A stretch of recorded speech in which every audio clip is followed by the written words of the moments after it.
Hello and welcome back to the next part of hauling this huge ass load, which is blocking traffic. As you can probably hear from them honking. So it's probably on the move, but the only issue was we're kind of hauling a lot of weight and kind of running out of fuel too. And that is not good, obviously, but yeah, it's not good. Let's get our flashers on right now. Yeah. This might not go well. We might run out of fuel. The next fuel station is a bit away. And our fuel won't last too long, as we are carrying a lot of weight. I'm going to use a shorter here so I can let vehicles pass me. I'm going to try to drive efficiently. Now, I know you don't want to see me drive efficiently, so you probably want to see me go up the speed. So trying to be a bit economical, our max speed is about 50. I say about 50 because currently we're going 47. 47 isn't 50.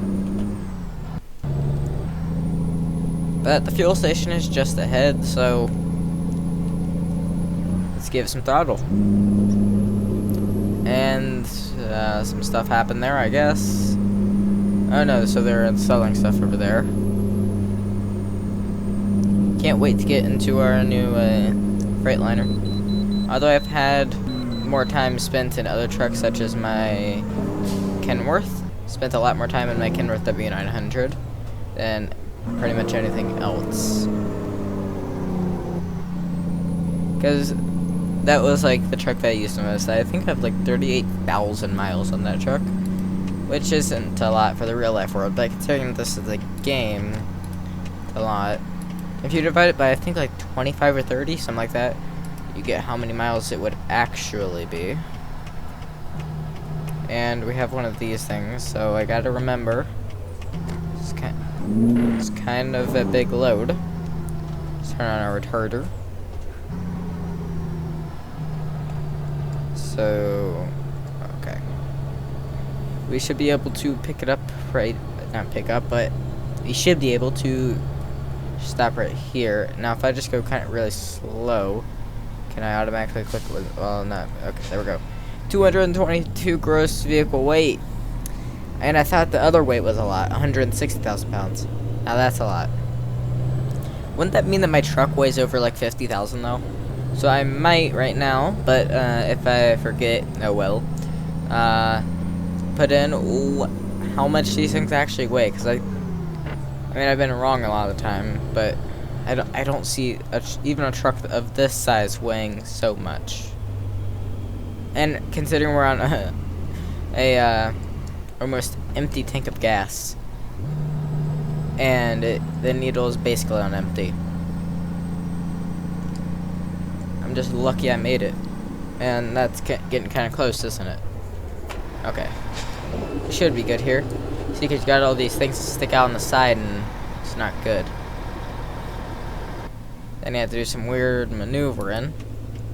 I don't see any traffic, so I'm taking off. You know, I didn't think about this. There's no way at all that we're going to be able to take that trailer through here.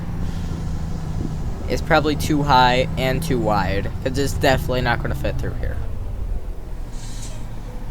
Definitely not. That's how much fuel we need. It's probably going to be a lot. 40 gallons, 50 gallons, 60 gallons, 70 gallons.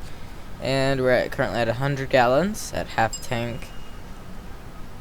Oh my. Spending a lot of money on diesel right now.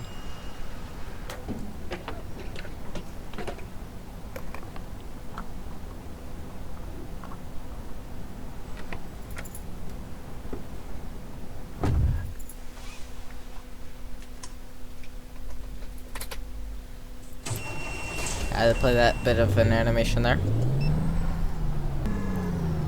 Well, right now there's kind of a cop in the way. For there.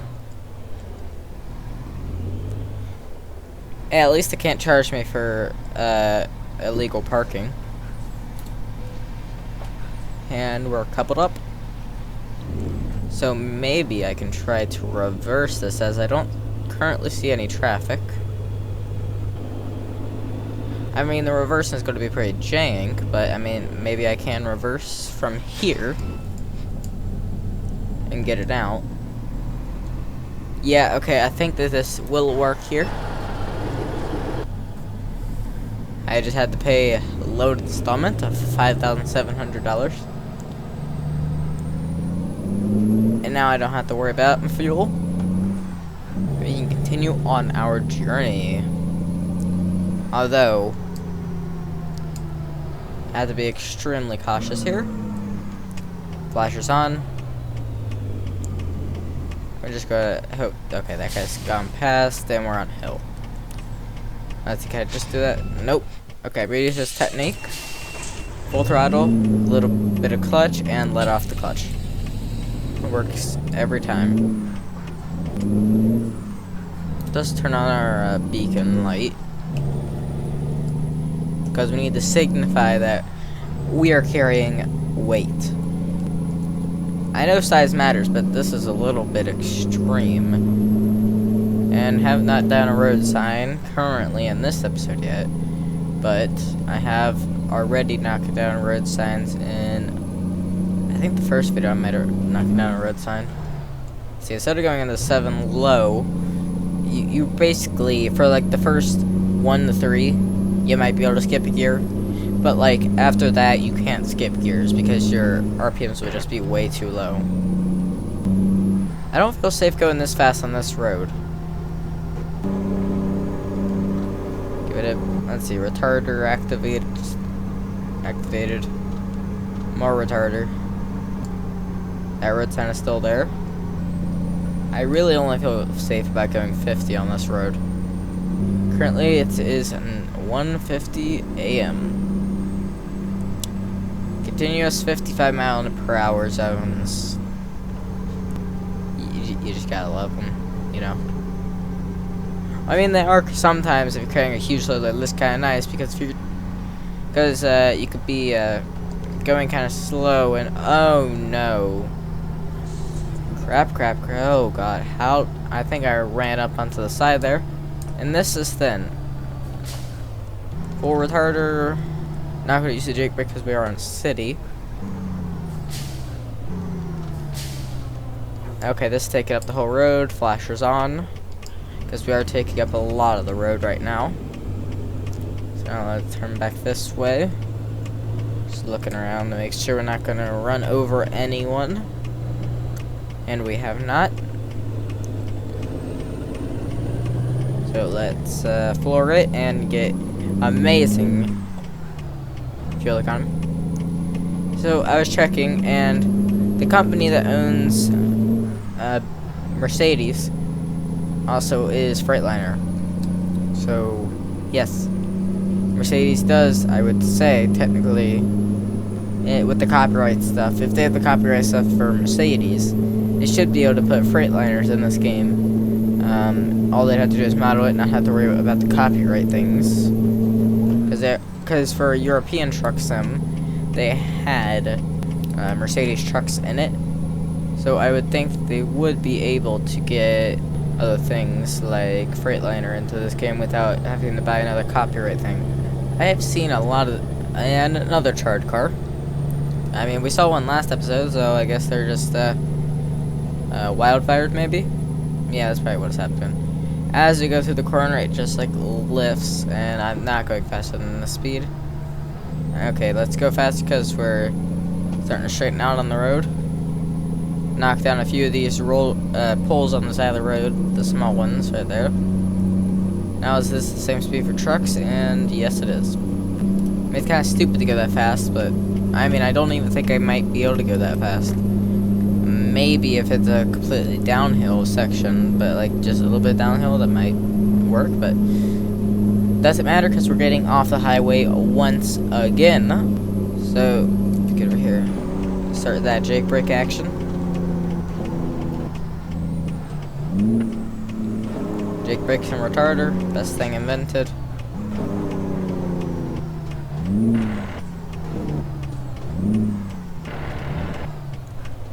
Can't find a grinder. Oh no. Low. Low high, I guess? I don't know. Okay, so I didn't have to use that one technique with the parking brake and stuff. This is going to be a tight fit here. I can see that. Okay, no one is coming. And I think we might be able to make this here.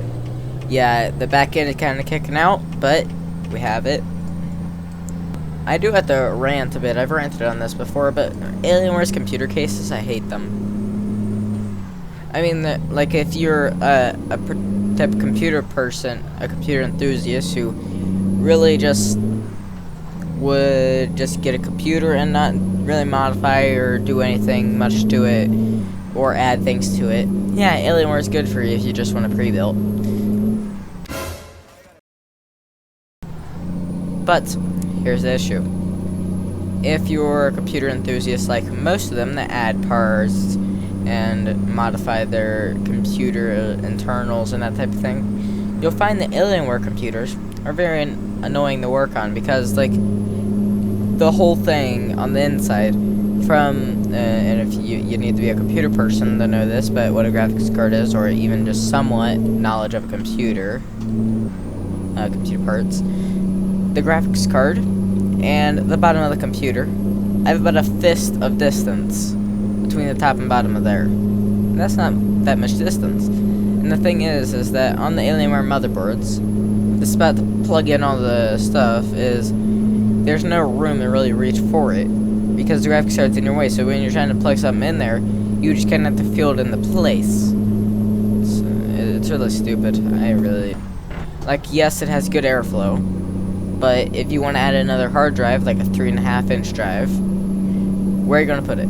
There's no other slots to put it except for outside the case. So I literally have to run my computer without a side panel, on. And also, the front panel, I was trying to get to the fan filter to clean it. The front panel, I took it off. Yes, it says front panel, and like they make it 10 times more complicated to get it on than take it off. And every time you take something off, it sounds like you're breaking it. Because, I mean, plastic is not that good. Like, it does have a full steel metal chassis on the inside, but the outside's made out of completely plastic.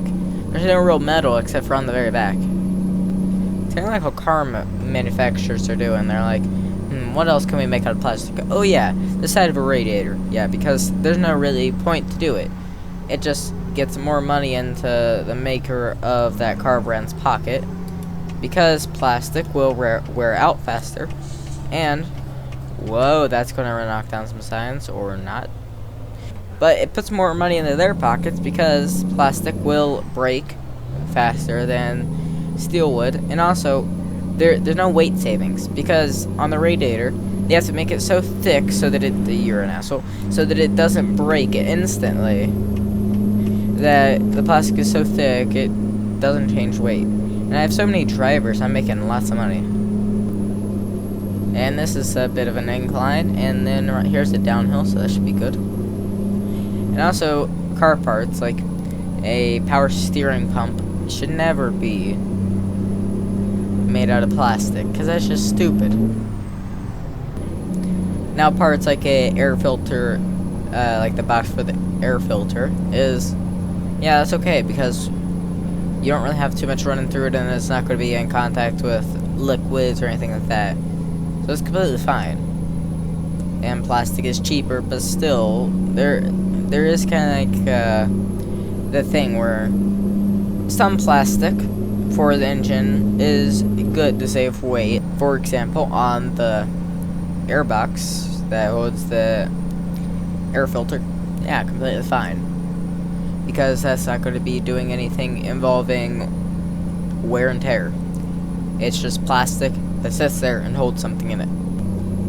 And if you have like a thin piece of steel that will last longer on the radiator, if you have just like a thin piece of steel, it will last longer, be the same weight because it's much, much thinner.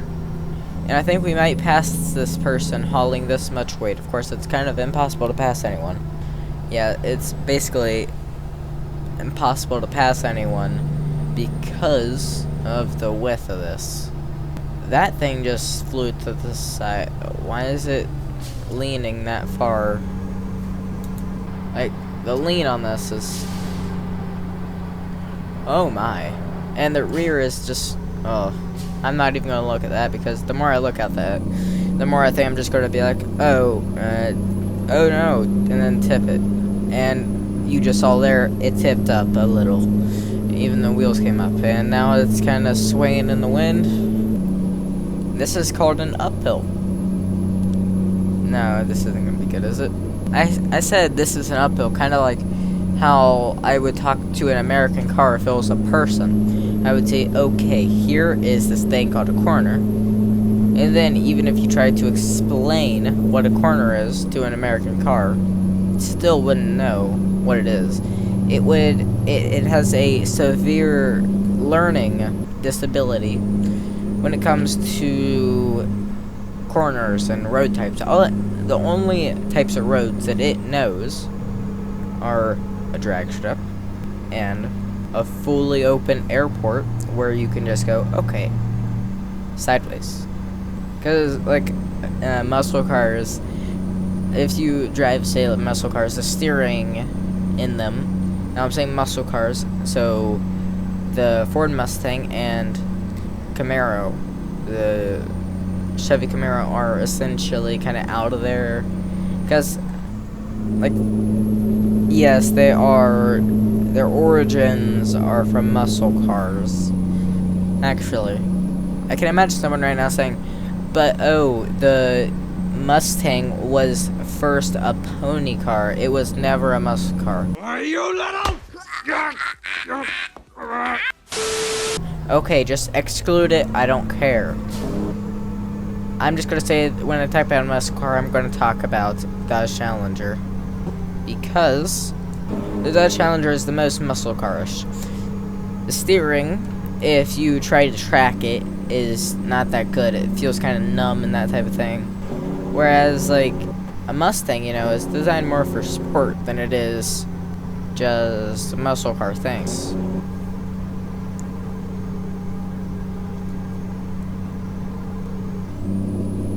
And our delivery point is just up here. And are we gonna have to stop here? No, I don't think so. We gotta watch all my sides, because I don't want to run over a sign or run over a car that I can't see. Using that Jake brake, I'm going to use my retarder. Here we go. And turn initiated.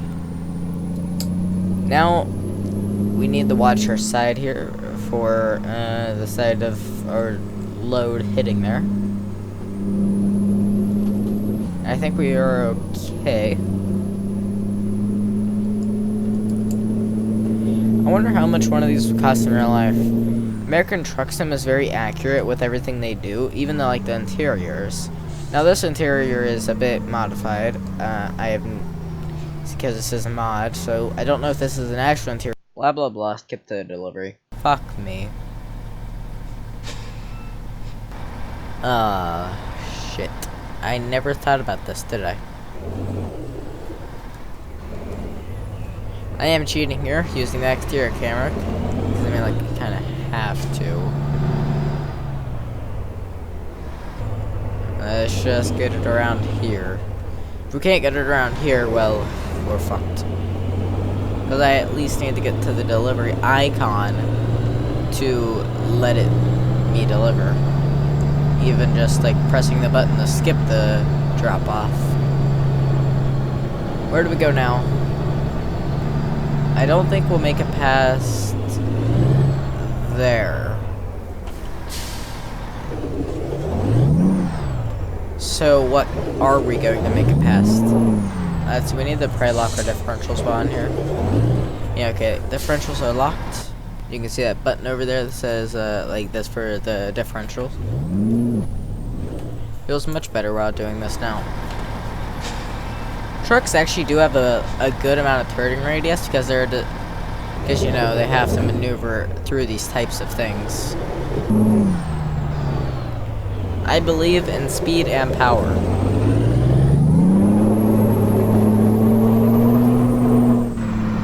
And how the hell did I make that through there? Oh my. That is so close.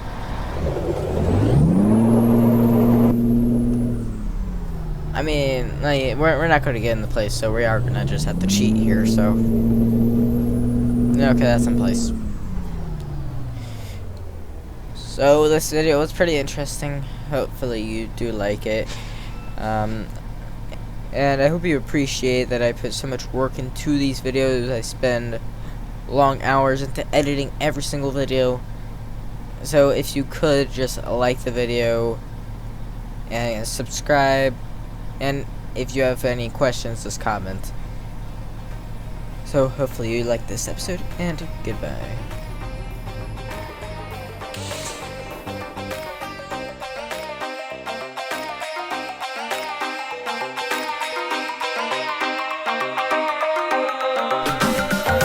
As a side note, we got 1.9 for MPG here.